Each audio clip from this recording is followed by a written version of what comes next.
નમસ્કાર પાટવી ગુજરાતી ન્યૂઝ ચેનલમાં આપનું હાર્દિક સ્વાગત છે।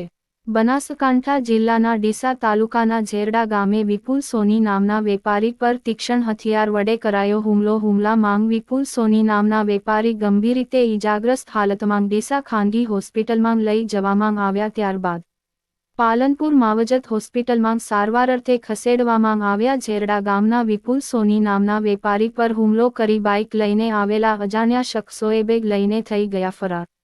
પાટવી ગુજરાતી ન્યૂઝ ચેનલ બનાસકાંઠા। અમારી પાટવી ગુજરાતી ન્યૂઝ ચેનલને લાઇક, શેર, સબસ્ક્રાઇબ કરવાનું ભૂલશો નહીં। રિપોર્ટર વીરમાભાઈ સુથાર, બનાસકાંઠા।